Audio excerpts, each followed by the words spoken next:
Episode 454 of the Thicc Pod, your home for all things sports, cards, and levity. I am Jeremy, joined as always by Manny, human lava lamp, Manny being Manny 1.0. Good evening, sir. What's up? I can't stop. You know, when you get that movement going on a Thiccolo, you just can't stop. The momentum just keeps you going. Hip. What's up, everyone? What's up? Hey, we are back with a new episode. I'm excited. Can I take the mic for a second? Yeah, go ahead. Hey, Shakira. You want to know why your man's cheating on you? Because you don't move your hips like Manny being Manny 1.0. Oh, look at the human lava lamp. You go to a Spencer's, you give him $24.99, you get a scantily clad poster, and you get a Manny lava lamp. Let's go. If you're not watching on YouTube, you're missing out. I know some of you just listen to the podcast, but you don't get to see these nice hips. Oh, this is a great. When I get to talk to you, Jeremy, it is a great day. I just want to let you know. Hey, anytime I sit and I watch you do that dance thing, I am quickly reminded that I need to go and change my underoos. All right, so how has the sports world and hobby been for you the last couple of days? I feel like I haven't talked to you, but I have every day. It's just been, I think we've both been busy. So I did want to take a moment and be serious, just for a brief moment. Something that's near and dear to me. We have a mutual friend who's kind of going through just a rough patch, and I'll just leave it at that. And I would say for anybody that's going through anything out there, do not hesitate to reach out and lean on a loved one. Do not be afraid to reach out and ask for help. Do not be afraid to reach out and admit that you're going through some stuff. Life in itself is incredibly difficult. Everybody, to some degree, is going through something. You never know. People are really good at putting on a good front or a tough exterior. And, you know, we have a friend who's, essentially, has been suffering in silence. And so it's okay to tell somebody that you're not doing okay. And it doesn't make you any less of a person, whether you're male or female. And so I just want to say that, we interact with a lot of you. It's okay if you ever need somebody just to talk to. No judgment. And you just want a cathartic release, and not the fun hobby kind, but just need to get something off your chest. Don't hesitate to reach out, man. I think the world would be a better place if everybody was just a little bit more compassionate, had a little bit more empathy and sympathy for what other people are going through, and just you just never know. And so I just want to take a moment. And if you're going through anything, man, don't hesitate to reach out. Also, tell your loved ones that you care about them. That's cool too. It doesn't make you any less of a person, doesn't make you whack or lame or anything like that. And so I just felt compelled that I wanted to take a minute and, shout out to our buddy. We love you, man. You're going to get through this, and we're here for you every step of the way. But I just wanted to say that. Oh yeah, for sure. And to that mutual friend, we do love you. You can reach out whenever. I know, like Jeremy says, show compassion. Me and Jeremy were texting the other day, and we both were like, I appreciate you and love you, bro. And just like that just makes your day. So if you want to reach out to us, just do it. Yeah, and for the record, and I'm going to ruin the moment now, but my phone auto-corrected from F-U-C-K to love you. Do you do that with all your kids? Is that just a typo? The shortcuts? So if you're exactly. You sent me a nice message, and I was trying to tell you to F off and leave me alone, and then it went south, and then you wouldn't leave me alone. All right. Yeah, actually, I thought the text messaging the other night, I was cracking up because whatever you said, I just absolutely berated you with like a paragraph of kindness, to which you'd say something, and then I'd play off that another paragraph of kindness. I was cracking myself up. I bet you were, and I kept telling you to stop. You're making me feel bad. Just berated you with nothing but love and kindness. So no, man, much. the hobby right now for me is fun. I did get caught up. I did the whole Evan Mathis thing again. I listened to it again. Tried to look at it through a different lens. Finished the Golden Touch, and that thing is an absolute dumpster fire. I really tried to get into it. It is just so absolutely corny And I do think, to your point, and we'll start there if you don't mind. Mm-hmm. To your point, I do think that there is some freshness, and some of that stuff is pretty cool. To me, if it would have just been a little bit more authentic and sincere, I would have liked it. But it just everything seems so staged and phony and just like so embellished that it like again, if I wasn't in this space, I would never watch that piece of crap ever again. Yeah, but I mean, you got to think the majority of people. You don't like a lot of things, movies. I think it reached out to a lot of people that weren't in the hobby. No, I'm sure I get that. Yeah. I'm saying to me, it would have been a little more cool if it wasn't just as staged. Yeah, for sure. You know, I get it. And if Michael Jordan Raw is $350,000, I'm going to continue to open Fleer boxes if Ken wants to cut that check. For sure, I agree. No, I do want to shout out to everyone that reached out to me because we were talking about like fake cards trimming, and a lot of people were talking about how they bought fake cards as well as like mine. One guy I want to point out was Basketball Card Guy. Shout out to you because you sent a sincere message to me, and he kind of like schooled me. And he's been in the game for like ever since he was a kid. I think he was a manager he posted that he was a manager at like 14 years old or something like that. Maybe I misread that, like a night manager at a local card shop. But he was saying, and this kind of made me feel better. He's like, man, I get that it's backdoored, but it's still made by the company. It was still made by the company. It's just it was never pulled. It was through the uncut sheets, right? Which is wrong. It should have been labeled as altered because it's still real. It's a real card. It's just not the real card. If that makes sense to everyone. So it made sense. And he was like, and if you bought it at a good deal, keep it. It's a good story and it's your PC. So he kind of made me think twice of it. He's like, you know what you should do? He's like, you should just buy the uncut sheet of that, and then you buy a real one, the uncut sheet, and then you have the one you bought on PWCC. But he also said, if you want to take it back, or if you want to, you want your refund, make sure you go and look at comps on make sure you do your due diligence on research. So I do appreciate you. I know you listen, and thank you. It means a lot to Jeremy and I that you actually, a hobby legend, is listening to the podcast. Yeah, John is legitimately one of the coolest people in the space when he's not like thumbing through his trillions or 100 million millions, the $100 million card collection. Yeah. Oh, that clip was so awesome. When Courtney was making that, I heard the Biden thing, and I was just like, this is going to be, I don't even know what she's doing, but I know this is going to be an A+ home run. It was just so sweet. Yeah, everyone was DMing me about the clip too. They're calling me Mr. President. And then you know what? Billion that like this week, and I'm like, oh gosh, and I got people saying, look, it's not just you. Well, here's the thing. The beautiful thing about that is took all the heat off of you because you went after Philadelphia and New Jersey and talked about how terrible they were and the contents of each state. So that I got good DMs from that state and city. Yeah. No, I got good DMs. Someone was like, "Yeah, Philly is trash," and I'm not saying. Oh wow, they went after PA. There you go. There you go. I was like, let's go. No, but John has always been absolutely awesome. He's always been incredibly generous with his time. He's always been there to help out whenever we've had a question. And his story is like fascinating when he's not like touring with bands and making awesome videos for like Beckett and setting up like, like Kentucky Roadshow and like, that's just a smidge of what he does.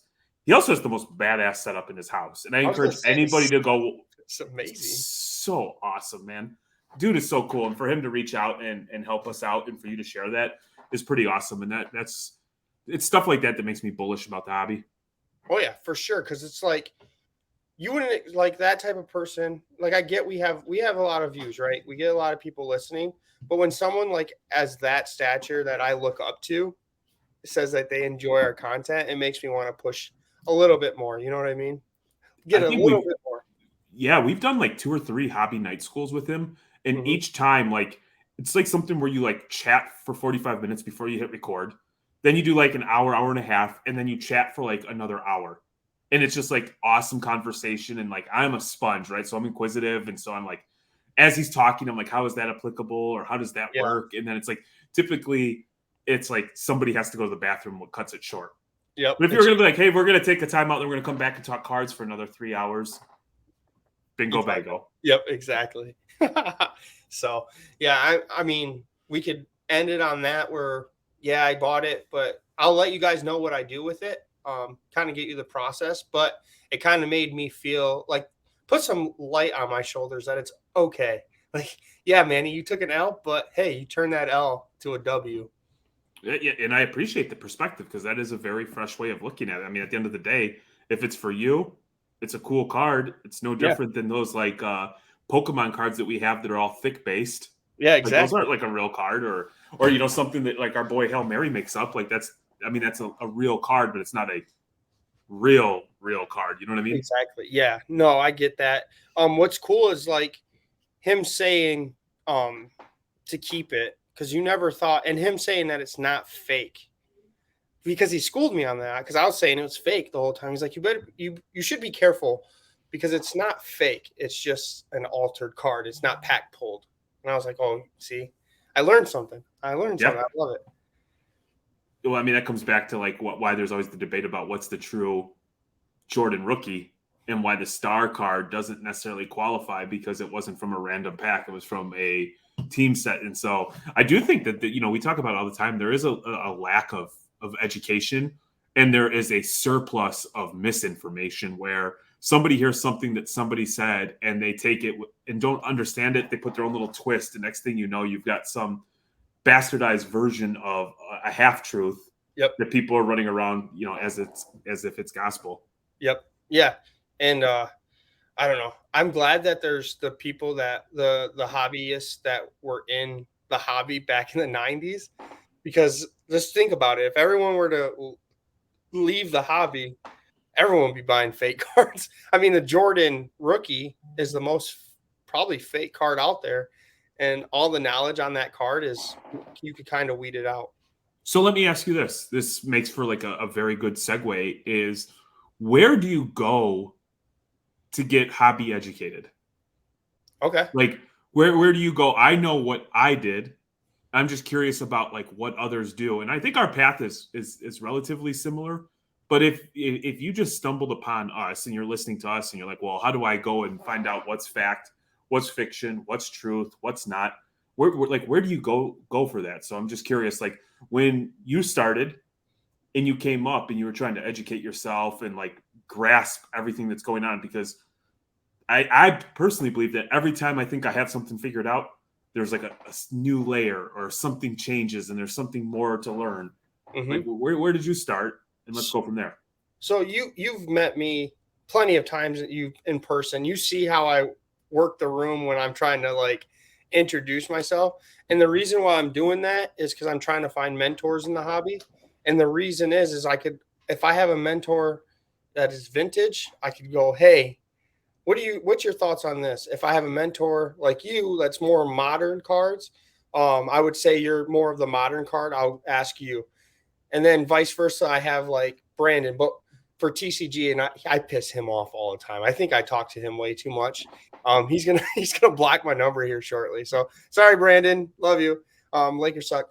But when I first started, it was tough because like I started in the Facebook community and I started like right before COVID. So I started right when I would say the flippers came into the game. So what I'm learning is like the flipping mentality.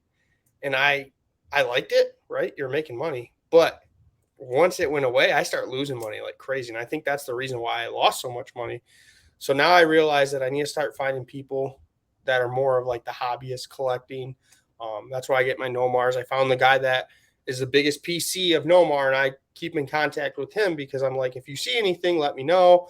If I have questions, he's the one that told me about the altered Nomar. And also, I listen to a lot of like people shit on content creators, but some of them are really knowledgeable. I know, for example, I worked with Cage for a year, and you listen to their podcast. Cage is extremely knowledgeable on all aspects of like collecting, investing, and flipping. He's a low risk taker, so he whatever margin that he can make, he'll make. He doesn't try to, like, for example, if he's buying basketball, he's already sold everything. He's not waiting to see if, oh, Suns are the favorite. Let's see if KD cards can move up. So I learned that from Cage. I have content like slab stocks.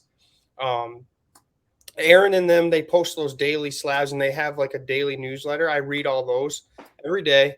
I listen to Card Talk because Ryan and all of them have been, Ryan's been in the hobby for like 17 years and he's good at flipping lower end. So that's a different aspect in college. I mean, we're in that college market. We're right in the Midwest. Me and him were competing at Shipshawana on Kenneth Walker cards. I couldn't find any. Looked at his video. He bought all of them during trade night. So like, I'm like, I had to bring it up to him. I'm like, I couldn't find any, and I realized that you took them all. He's like, they sell really well in the Midwest. I'm like, okay, well, that's good to know that I'm on the right track here, and just getting to know everyone too. So I can keep going. The list can keep going, right?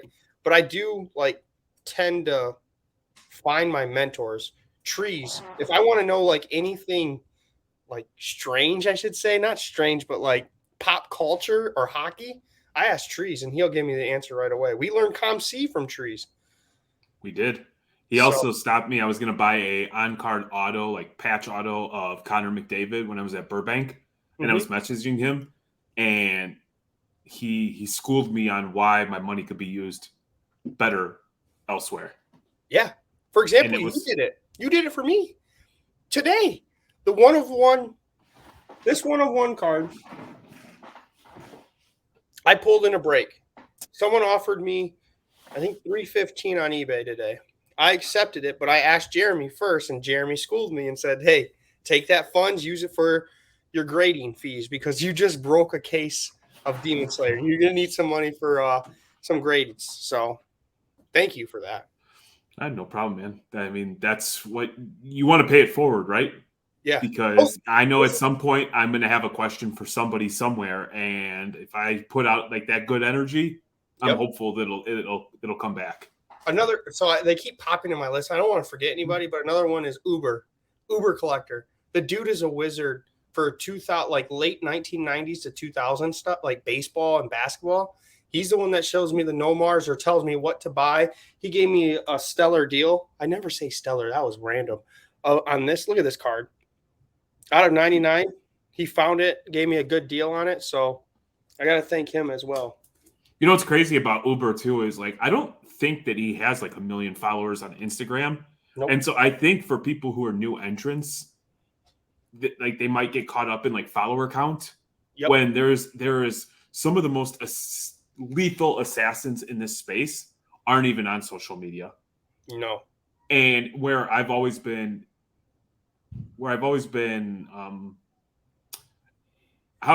admired the way you operate because I just can't. I don't have it in me where you go and make these relationships and you have the ability to talk to them and make that chit chat and bridge that gap. There's so many people that are just absolute monsters. And I mean that as a compliment that most people don't even know about. And having those people in your corner or in your back pocket that when you need something or you can ask them a question and not feel like you're going to get shit on for asking a stupid question is a huge, huge deal. Oh, yeah. I mean, I get shit on when I ask the questions, but hey, it comes with the territory because how I am. So, oh, well. So I would say for me, I try to consume as much content as humanly possible. I like it. I gravitate towards the educational stuff where that's where you and I differ a little bit. But I also noticed that sometimes podcasts at a certain time weren't right for me. So I've gone back. And so I would say there was a day where I drove to Wisconsin and back in the same day. So it was like a 13-hour drive. And I listened to Adam, the basketball card guy, 27. He's got the Basketball Card Fanatic magazine, and he has the longest running basketball card podcast. and I listened to all of them because whatever I listened to was what I was experiencing or what I was curious about in that moment. So I'm similar to a lot of people. If I'm interested in it, I dive in 110%. If I'm not interested in it, it's like pulling teeth. Like you just can't get me there. Oh yeah. I would also say that going back up until probably like mid 800s, I had listened to every single Luca's podcast and I actually liked it when they were doing the plays. And I know they got away from that because, people are irresponsible and it's easy to point the finger at somebody else. Like, you told me to do this. But it wasn't necessarily the play. It was the thought process behind the play. And I'd be like, okay, if they're doing that with Zion, why can't I do that with like, Ja or RJ or a different player or a different sport? Yep. And so I went through that. I would say now is like for Reckless Cards, I love trading down. I absolutely love it. I used to try to get big cards. Now I'm constantly trying to get big cards just so I can trade down. So the Sold Too Early podcast at Extraordinary Cards on Instagram, he is super transparent and candid about the way he operates. And I find like his sense of humor is very much appealing to me. And I love the way he operates. So for instance, like we're getting ready to go to Chicago tomorrow for the Ludex show. And I was like in that mode of thinking about trading down or like, maximizing that. So I listened to some of his stuff. And so knowing that there's these different podcasts that are out there, I'm just always kind of curious of like what, and also like they don't get at least in the circles I'm in, they're maybe it's taboo to talk about, but sports card radio. I know that they did some stuff that rubbed people the wrong way, but oftentimes they've taken some stances that are a little bit unpopular, but they've been spot on with, calling out some of the, kind of being like what card porn used to be or was aspiring to be or whatever. Like, don't always necessarily agree with the approach, but they troll a little bit and they're kind of clever, which also kind of appeals to me, my inner dickhead. It's funny though, like we're like two different people, right? On the opposite side, I like to listen. I learn from entertainment. I don't need someone to tell me what they're buying. Like, for example, on YouTube, I watch like Mojo, Ryan. I could see what they're doing and I learn that way. Like, they don't have to specifically tell me, hey, I'm buying this stuff. Like, I know what they're buying. It's kind of hard to explain because if you try to tell me like the data and the this and this, I get unfocused right away. So it's cool that we could learn from different podcasts. And like I said, there's so many podcasts out there. And I just want to take a moment. Thank you guys, whoever listens to our podcast and really enjoys it, because I know there's so many out there, good ones out there. We can take them in. I went through a period where Slab Stocks was in rotation because it was more of like a daily thing. And so I was burning through everything. And so they were there. And there was, I don't know if he's still with them and I don't want to misspeak, but he specialized in basketball. I don't think they have a basketball one. I think they have a soccer guy. This was probably 3, 4, 5 years ago. Like you had Nate for baseball, you had Aaron doing his thing, but there was another guy who just did basketball, and it was really good. I mean, it was legitimately good. And shout out to Thicc. Yeah, Manny was a guest on Slab Stocks. I think you guys were doing a PWCC, Sunday night auction. Yep. Thicc came in and blew that thing out. Me and Manny started arguing through the chat. And I think we ended up giving away not 1, not 2, not 3, not 4, not 5, but 6 free grades through SGC. Was it 5? Yeah, Aaron was like, I'll put one on too. So it was 5 from us, 6 from him. As guests, man. Yes, not even our show. And we're just out there enriching lives because, we want people to have a good experience. Yeah. No, it was good because I initially said, what did I say? I said 3. And then I said 2. And Jeremy's in the comments going, hey, cheap bastard, do 2 more, do 3 more. And I was like, well, I Yes. guess Jeremy said we're doing 5. So we did 5. The guy reached out. It took him a while. We did it a couple weeks ago. He reached out and said, was wondering about it. So me and Jeremy, we gave the money, and I'm excited to see what kind of cards. We'll have to keep in touch with Aaron to see what he grades and what grades he gets for him, because I'm excited for the guy. I mean, we have dibs on all the 10s and the gold labels. we should make sure we say that. I'm saying it right now. Just imagine the value that this guy's getting, because he's getting $100 plus in free grades. And if he had grades that were expensive, like if he gets some 10s, Butters, if he has some high quality like raw cards that get 10s, just imagine he can flip that free commission into some serious cash. I'm hoping he does that. I'm still here. Yeah, I agree. Yeah. and that's my dedication to Butterboo. He's got a little bit of a hot spot on his paw, so he has to wear like this donut thing. And I just feel for him because he doesn't fight. He doesn't like putt. It just looks sad. So he came downstairs and the door was closed, and so he gave me the bark like, hey, man, let me in. You know what I mean? Butters is your wingman, so I understand.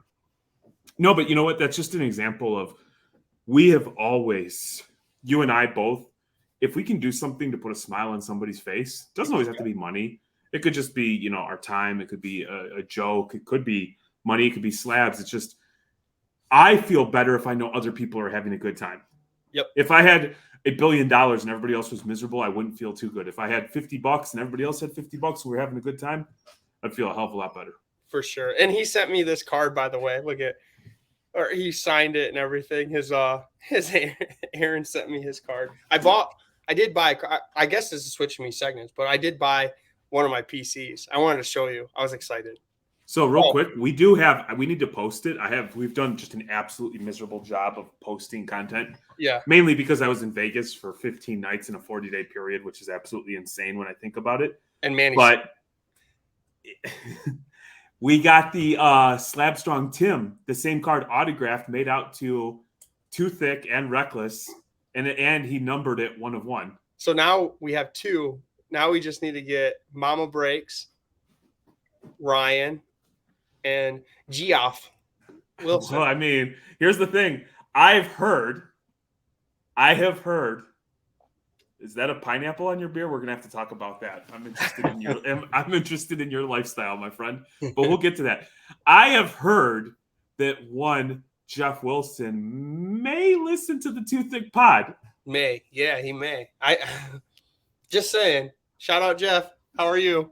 If you're listening, but Jeremy, I've been looking for this card for like over 2 years, year and a half. My PC, soccer PC. It's just so you know, it's fake because you're Manny. It might be. This set is really hard to find for this player. You can never find it. And here it is. I got it from Aaron. Bought it, I think, overseas and has been holding on to it. He finally was like, Manny, I'm gonna because I bug him every day about it. He finally sold it to me. It's Federico Chiesa's rookie, immaculate out of 65 PSA, okay. Which are immaculates are hard to grade. PSA 9 right now is on eBay for like $900. So I was like, really? Yeah.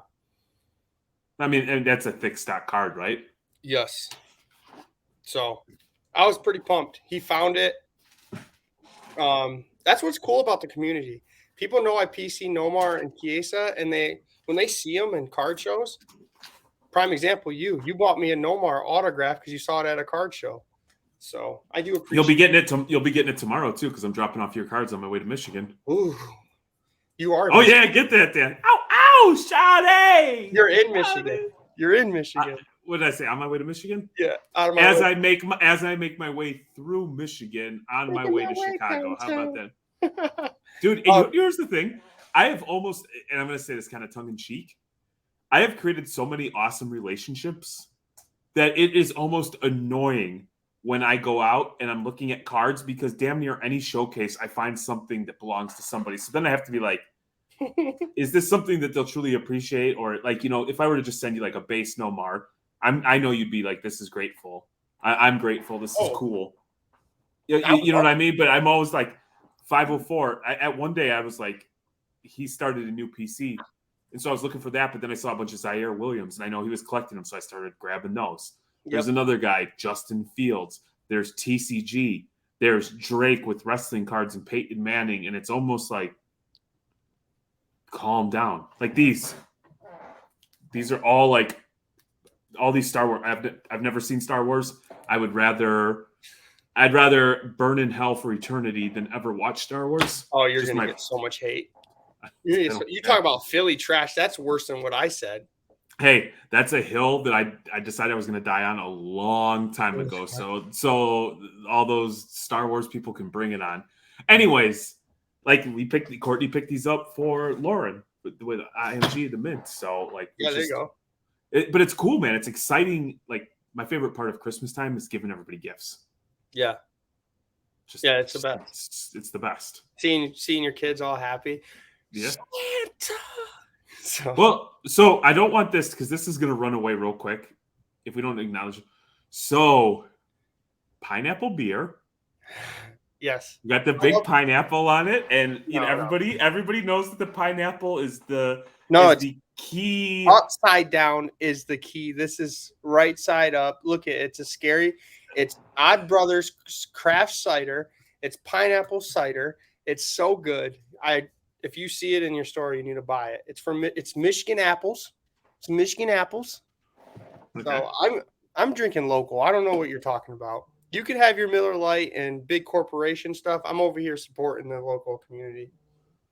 All right. Are you trying to do some research on this? You're like deep in your laptop computer right now. Pineapples are used as a secret way for swingers to identify each other. No. Upside down, isn't it? So I am just like, yeah, but here's the thing. You hold the can, and then you go like this. What? I mean, the mouthpiece is here, so it's like. Okay, yeah, but then the pineapple becomes upside down. Hey, this is a judgment-free zone. It is a judgment-free zone. Here's the thing. I said that I want people to feel comfortable and come out and talk, and I'm proud of you for coming out right away and saying, hey, I live an alternative lifestyle. Nope. Now, does wifey understand and aware of what you're... Oh, okay, so this is... I got you. No. They're going to DM my wife now and be like, you open? Kaylee's going to be like, who's I personally do not live that lifestyle. Me neither. But hey, it's a judgment-free zone here on the Two Thick Pod. That's messed up. That's one thing that Thickalos are known. They're known for being a lot of things. Judgmental is not one of them, my friend. You're stupid. Talk about swingers. LeBron James on different teams. How's that NBA playoffs going for you? Are you liking it? I didn't mean to make you so uncomfortable. Yeah, man, I am liking it. I have fun sitting back in the chat, and I don't have my phone on me a lot, but like I spend like 15 minutes catching up, you trolling everybody about LeBron, and so I do have a good laugh at that. Vadim got in there this morning, and he just like, I'm getting kicked out of the group, and he posted that thing about Jordan, and I appreciate it. I don't know if you caught that. No, I didn't. I gotta see that. Oh, so it's like essentially, it's like if you're looking for, there's like 50 things. It's like if you're looking for great shooting, Steph Curry. If you're looking for this, Kobe Bryant. If you're looking for stats, for LeBron. And it's just a bunch of things. And at the end, it's like, and if you're looking for all of the above in one player, Michael Jordan. And then Vadim's like, it was great knowing everybody. Dad's going to kick me out, yada, yada, yada. And I was just like, we were going to meet with a banker. And I'm like, oh, that's great. I appreciate this. Yeah, because there's one person in our chat that's a LeBron lover. So we all like to troll him in the group chat. Not I don't even engage. I just sit back and have a good chuckle. Yeah. The playoffs have been good, man. It's kind of odd. I wasn't expecting the 76ers to be competitive. I thought Boston was going to run away with that. Everything else has just been entertaining. I'll say Devin Booker's been incredibly effective. Yeah, I mean, are they better without Chris Paul? So I will always be, if you remember early when CP3 came out, he was like, it was who was the better point guard, him or Deron Williams? And Deron Williams going to Oh yeah, University of Illinois with D Brown, and they had that team that unfortunately lost to Sean May in North Carolina, the Tar Heels, I which remember that. broke my damn heart. So I was always like, Deron Williams is the better point guard. Deron came out and probably was a little bit better at the front end, but I've never been a massive CP3 fan. I've admired what he's done, but it seems to kind of get hurt and the results just aren't there. And to be fully transparent, I don't watch a plethora of Suns games. And I have watched playoff games where he's been absolutely dominant and a wizard being a floor general. But I mean, at a certain point, man, if the results aren't there, the results aren't there. Mm-hmm. And as the people are listening, Suns might be out. They play it, and they just started, and they're down 3-2 right now. So I mean, Celtics just won today to make it to Game 7. So did they win? Yeah. So that would be a fun one. Celtics Philly for all the marbles. I feel like that whoever wins that's going to win the NBA Finals. What an absolute dud from the 76ers. Jason Tatum was 0 for 10 with only 1 point in the first half. Yep. You're at home with a chance to close it out, and you lose. Yeah, I think the same's going to happen with the Lakers. I feel like it's going to go Game 7. It's got to, right? It has to. It has to. They're going to put refs on there to be – because there's been that whole series where there's been dispute about the free throws because Lakers are like plus like 30 on the series. And the games that are close in free throws, Golden State won. And the games that are like, Lakers win are like plus 20, plus 30 in free throws. So I'm excited. They're probably going to not call the flops that the Lakers are doing and keep it a close game. I hope, because I cannot, how much I trolled in that chat, I cannot see LeBron win against Golden State. I've been like, over the last 6 months, I've been thinking about, I grew up in the 90s in Chicago. Yep. So there legitimately was a 8-year period, 6 out of 8 years, where you knew if Jordan was on the court, they were going to win. Yeah. Like you just knew it. You just knew it. And I have found over the last couple of years that if I'm not watching the Bulls, I have found watching, even though I do not like Draymond Green, I have absolutely, I appreciate, I sincerely appreciate what he does. I appreciate his stance. I love the fact that he's like, if you're not going to be an all-time great, you better be damn good at doing something and know your role. I love all of that. I have had an absolute blast. When the Warriors are clicking, there isn't anything more fun in basketball to watch than them. Mm-hmm. Yeah, it is a sight to see. And I love how, like, I get why people don't like him, but all like the non-stats performance that he does on the court that people don't realize, like the screens he sets or like him setting up the defense, basically reading out the play. I hope that guy, I know a lot of people hate him. I hope he takes over when Tom Izzo retires and he retires the same time and just becomes the Michigan State head coach. Dude, I can here's the thing. I can, like, you don't have to fight with everybody all the time, but I get that that's who he is. Right? You have to have one. I'm sure. Like, I complained about the Bulls not having. Everybody was too busy being friends with one another. They needed somebody in that locker room to be like, what the hell? Let's. P. Bev.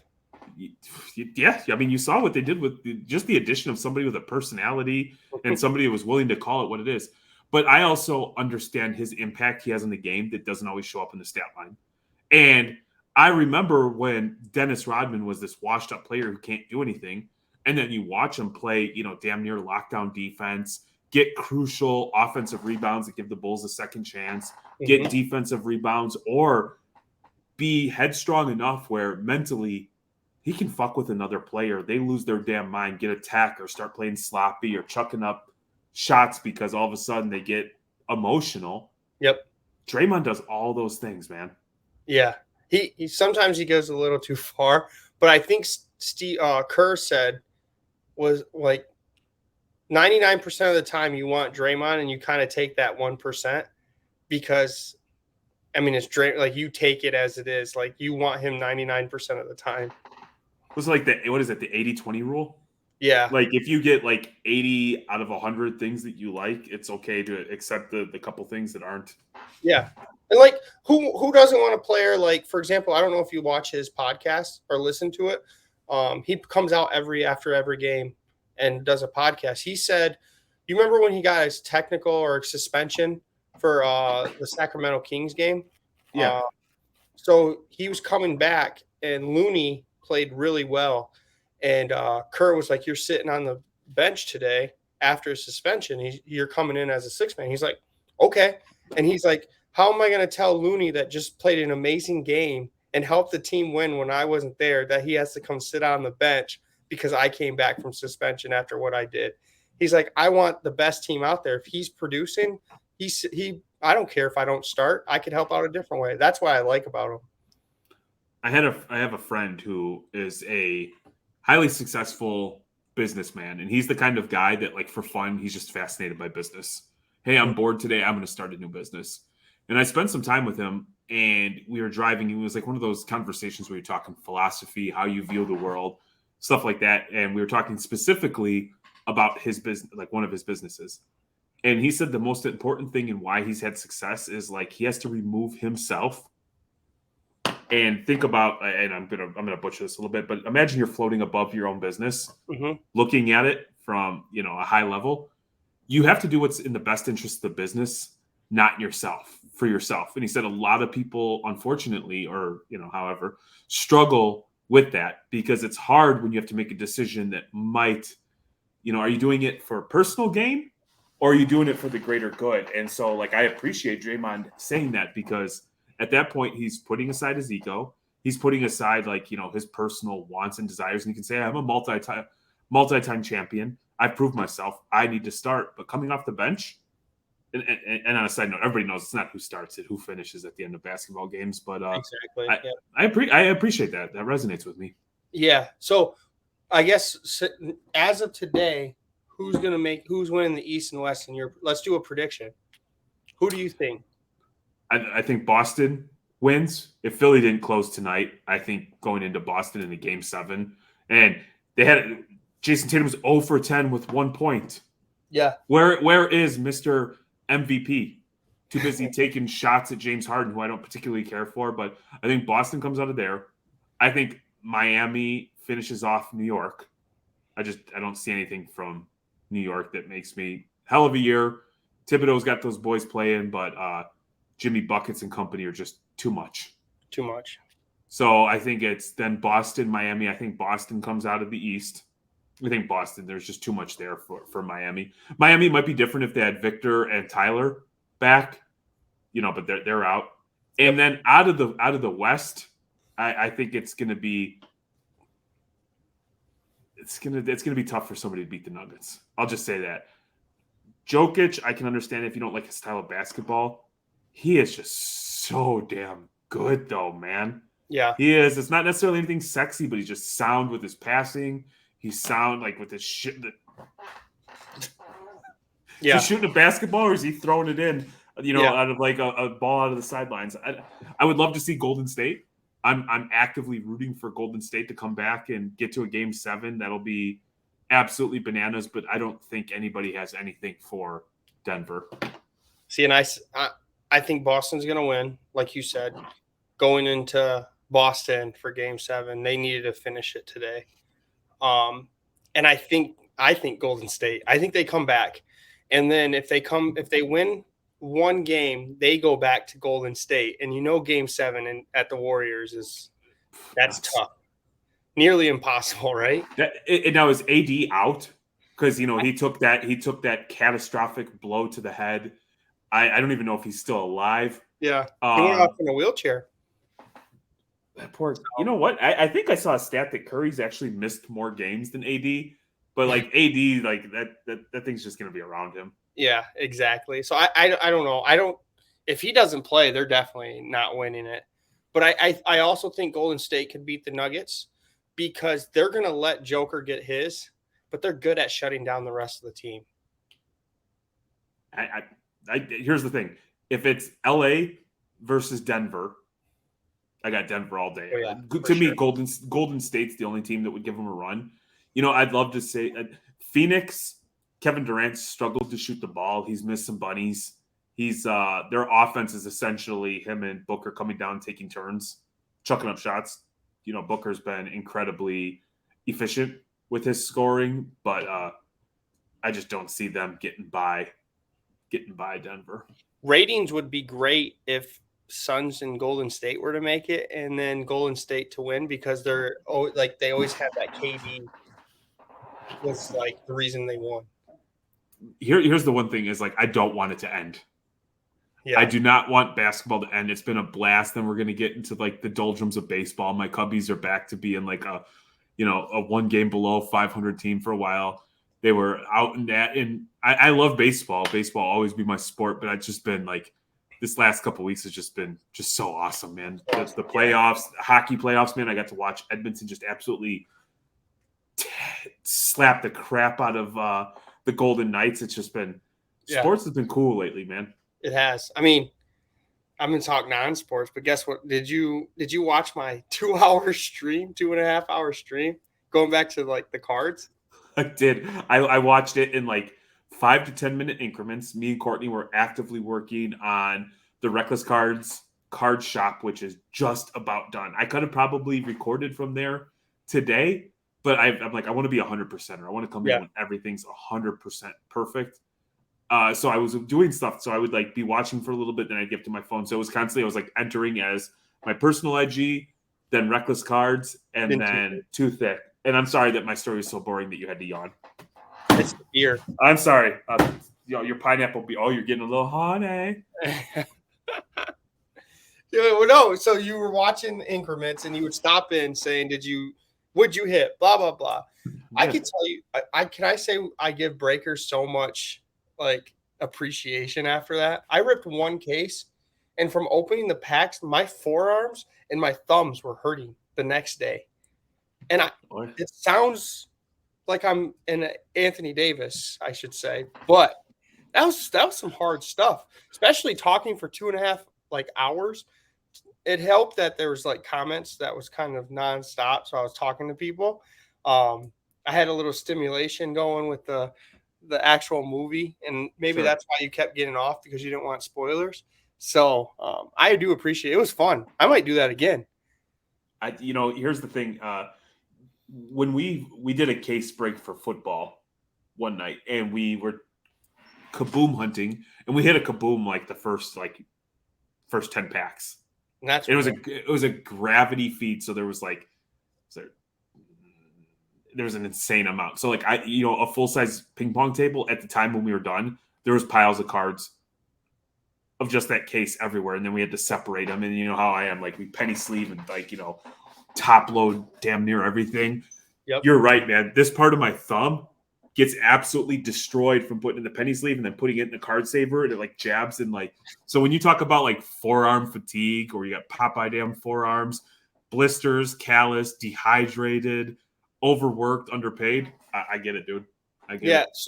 So Mama Breaks stopped in my chat, and it was like right off her 13 hours of Star Wars, and I was like, how do you do this? It's like, you're built different, because I'm dying. Like, she was cracking up because I said my forearms are killing me, my thumbs hurt, and she's like, I just ripped 4 cases last night. I'm like, oh, thanks. So, well, here's the thing. It's been a long time since I've been in a Mama Breaks break. Yeah. So, and I know nothing about Star Wars, so I don't even know the product. But I've watched some breaks, because we're getting ready to do the drip thing next week. That I watch them, and these guys open it, and they just boom, boom, boom, boom, boom, boom, boom. Don't even look at the cards. They go to right where like a parallel, an insert, or an auto would be.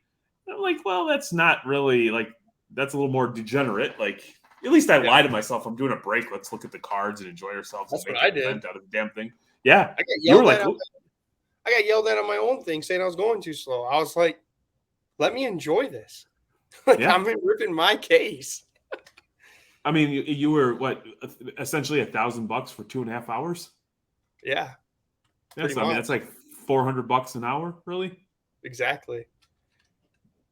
I had to enjoy it. Exactly. Be in the Which moment. now you made me realize that I need to sell some shit. I need to sell those cards. Yeah, that's always like a weird conundrum. So I built up a decent. I wanted to have enough cards because we've got like 5 or 6 shows in the next 3 weeks, which is like way too much for us. We don't normally do this, and so it's been like I've passed off selling opportunities where I can sell the cards that I have for the money that I want, but I don't want to go to a show and not have cards. It's like a weird damn thing, man. Well, It's a weird damn thing. in your situation though, you could sell them and just set up some and be like mostly buying at the show. Why not? That is that is definitely a possibility. But we did specifically we made a commitment to show up to have cards. Oh yeah. I mean, if you didn't do, which was this amazing deals that you missed out if you didn't go to the Reckless booth. If you didn't have a whole showcase that was just pick your own price and was just giving it away, you'd probably have a lot more inventory. I'm just saying. That is true. That is hindsight. So maybe I shouldn't have given away everything for what's less than pennies on the dollar. Yeah. No, but to your point, in that was kind of like the motivation in my decision making suggestion to you is like grading. And Birdie has told me that some of the companies are going to go payment up front. Yep. And so for Manny and I, and if you don't mind me, I'm going to just share this. We've always paid BGS up front and PSA when it pops. Well, it sounds like everything is going to be payment up front. And so then you have to be mindful if you're dropping off 40, 50 cards to get graded, that's a cost. Yep. Whereas if you're paying it after it pops, you have the ability to pay with a credit card, sell some cards, and pay your credit card off without ever having to pay interest. But if you're paying up front, you probably don't want to carry that debt. So it probably makes a little bit of sense to get liquid, pay that stuff off and, case yeah. Yeah, and I'm a broke kid. I'm not a kid anymore. A broke middle-aged person. I'm going to have Tyler. I'm going to be outside on Tyler's street selling cards to sell to trade some stuff. I'm actually stopping by there tomorrow. I've got I'm picking up a few orders, man, and they popped at a perfect time. Like for them to pop, who's popping and mine's not. Well, I mean, it just so that my thought process was always like, even if I understand that these subbers can't control everything, they can control how quickly they get the cards there, and they can control once they get the cards back how quickly they distribute the cards to the customer. My thought process, and you and me talked about this with Tom C, is if you get cards out like let's say on a weekly, bi-weekly, or monthly basis, sure, sometimes it's going to hit at the same time, but it also makes for you kind of, after you go through that waiting period, you always have something to look forward to. So I've really enjoyed all those times where it seemed like, oh, I don't want to do this, or I'll just wait and I'll let it build up. It's nice on like a weekly or bi-weekly basis to have orders popping and stuff constantly coming in. I know. So these cards in BGS I'm waiting for because since February, and yours popped. That was like a couple of weeks before mine, like last week. So I'm like, it's coming anytime, please. And I think some that popped this week were the same date, but mine was on the TCG order. So it's got to be. Yours is getting close, man. Yours is getting close. Hopefully you get some black labels. Like I know that 8 of the 9 got 10s. And I know for sure 3 got black labels, but I don't know anything else. So I'm kind of excited to see, like, maybe I'll have to make like a Bro Namath video, like the coming in hot, and then just show black labels. What's going to be hard for you with TCG, because it's hard for me, is there's not a lot of comps on stuff. I know. And I always ask Brandon, and I think that's where I'm bugging him way too much, because I'm like, what do I sell this at? Because I want to be reasonable. So I try to see what he's selling it at, and then I try to do it. But he always sells stuff to move. So he gives great deals. So he's rich, so he could do that. So I tell him. Yeah, I mean, and I guess when you're saying that, so he sent me when I bought that black label and that 10, the gold label, or no, they were both black labels. on a podcast. I didn't even know what the hell I was buying. He sent like 9 extra cards that were raw. Yeah. And those are the 9 that I sent in to get graded. So you want to talk about quality control? Yeah. I mean, My boy's Band-Aid. That's what I'm saying. He sent me all these when I bought mine. Dude. And I'm like, do I grade them? So.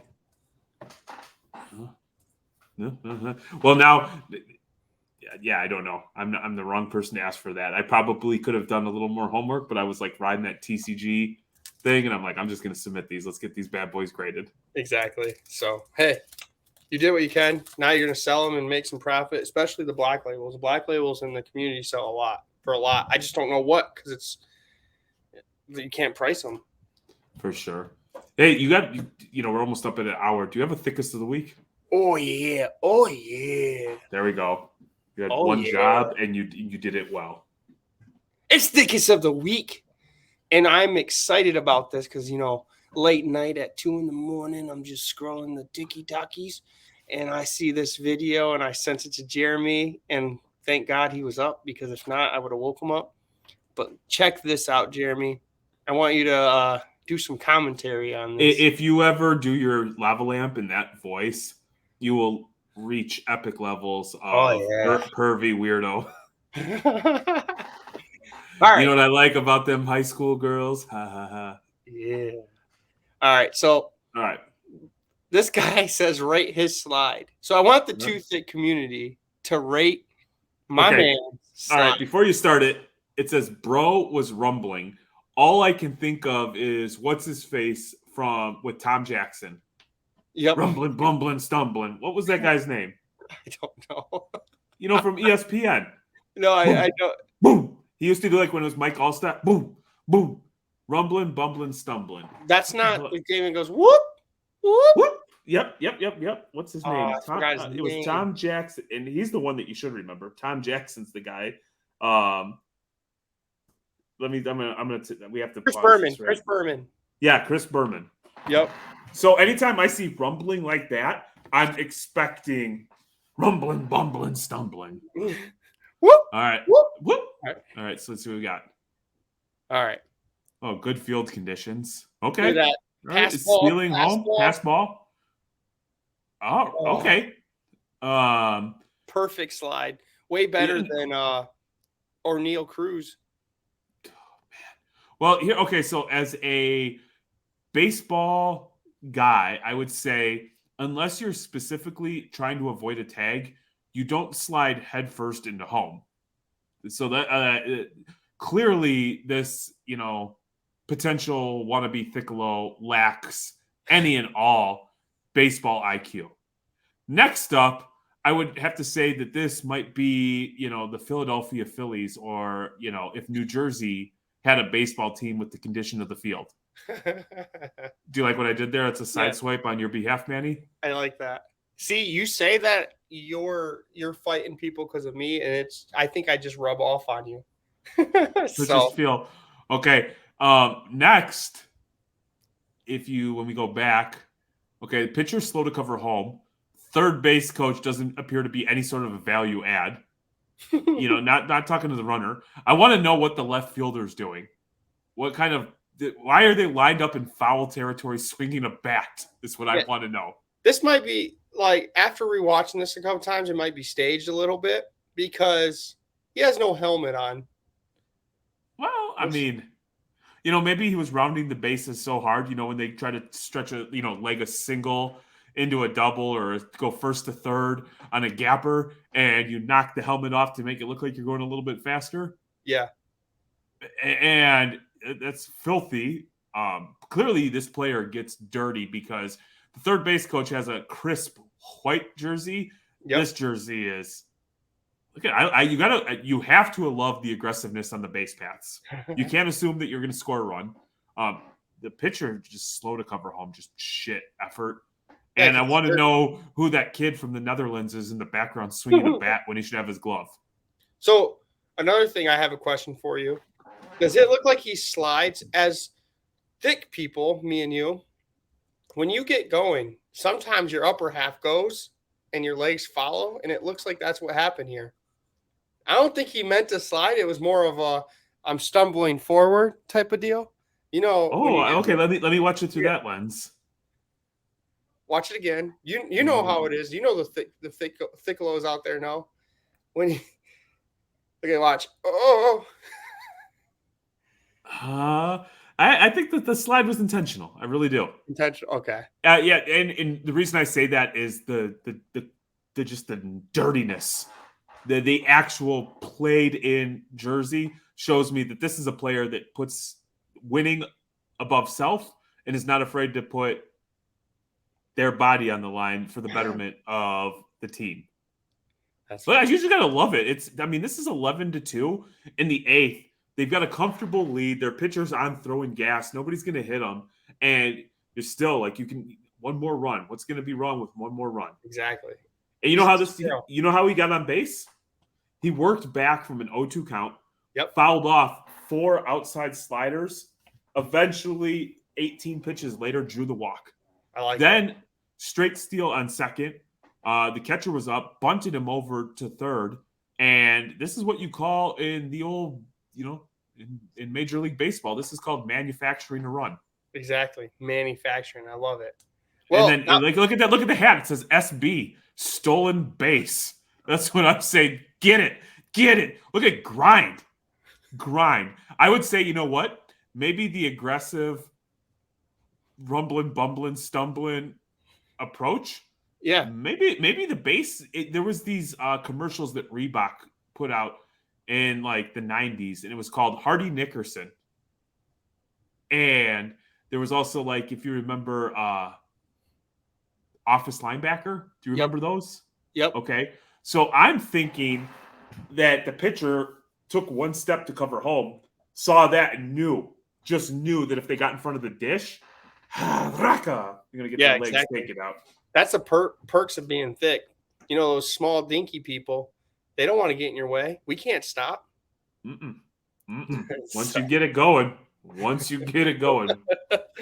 That was the thickest of the week. I had turned it off because we gave Barstool like 100,000 views right there. So they don't need it. I know. So, you're welcome, Barstool. You're welcome, Barstool. So, no. Cool, man. Good show. I'm excited for what's to come, the future plans, the card shows were like those water beds. Dude, so I had a waterbed. Oh boy, I loved it, dude. I loved it. Let me tell you something. I had an apartment when I was 18, right? Yep. And I was a knucklehead. I was working 60, 70 hours a week. I was making like 50 grand a year, and I thought I had the world figured out. And then I quickly found out working 84 hours a week is not sustainable, nor does it provide a quality of life that makes me happy. But anyway, that's neither here nor there. I have this waterbed, and I come home, and at like 11 o'clock, I come home, shower, throw on some clothes, hanging out in the living room. Go to bed like 2 o'clock in the morning. Early. Now, mind you, that's early when you're 18 years old. Mm-hmm. And my carpet's wet, and I can't figure out why. Well, I had a roommate, and I'm allergic to cats. Ooh. And he was adamant that he had to have this cat. And the cat had gone on and punctured a little hole. Well, the water was leaking out from the bed, going into the bed frame. I was on the second floor of an apartment. I called the police station. I called the fire station. I said, look, man. And I couldn't have been any more like, I have no idea what the hell to do. I don't know who to call. I don't know who to call. My bed is leaking. Eventually, I'm not a very smart person, but I know at some point water upstairs will make its way through the roof. What the hell do I do?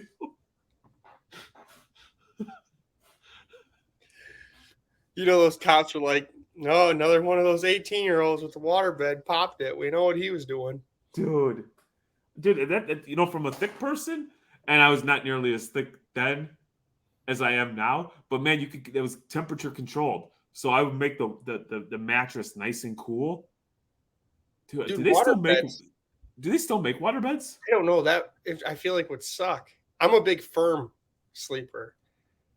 Yeah, man, I loved it. I got some great nights. Like it'd be the summer. You got yeah. That's a chapter of my life that I'm perfectly fine closing. throwing away and never reliving. That's funny. All right, Jeremy. All right, look, make sure you follow Reckless Cards. We're doing the free break on Drip Yep. Monday night. We're doing the free break on ISO.gg Tuesday night. Completely free, 110%. Make sure you follow Thicc everywhere. Like, subscribe, and smash that button. Because well, you the sexy dance, you get the sexy smash. Smash that. Did you got that is a true hobby release when both the boys have to change their underoos. I gotta change my skibbies after this one. But before that, before we go, Jeremy, I want you to kind of tease what we might have at National. No, not have. We are gonna have the dopest effing merch drop. And it's gonna be a limited run. I am seriously Have you got the design? Have you got the design yet? Dude. You did? Wait until you will see. But we're cooking on something. It's gonna be like limited. Like once we do it, we're not running it again. And I'm not lying. I'm not trying to give these damn things away because there's been a lot of effort. Paying the artist to come up with this has been I've paid more money than I want. But so these things are going to be priced where me and Manny can put a couple dollars in our pockets. That's fair, right? Yeah. If it's a limited set, So it's going to be so dope. So dope. And it will be the most odd brand thing for anything ever in the history of time. Don't feel bad, Thicc, because I'm making my wife pay for it as well. So there's that. So make sure you Thicc. And what you guys are drip swingers.com, Manny being Manny 6.9. Nope. So I hope you guys enjoyed your hobby release. I sure did. It was another great episode with Mr. Jeremy Reckless Cards and Manny being Manny. We will be back soon. We will miss you to tickle. I'd had to do that for the thing that you posted about me. We are happy to hear from you guys, Thickalos. Reach out if you want to. Like Jeremy said in the beginning, if you're going through some stuff, reach out. And with that, you can contact me or you can contact the Pineapple Prince, Manny. We're here for you. And with that, we'll talk soon. Peace out.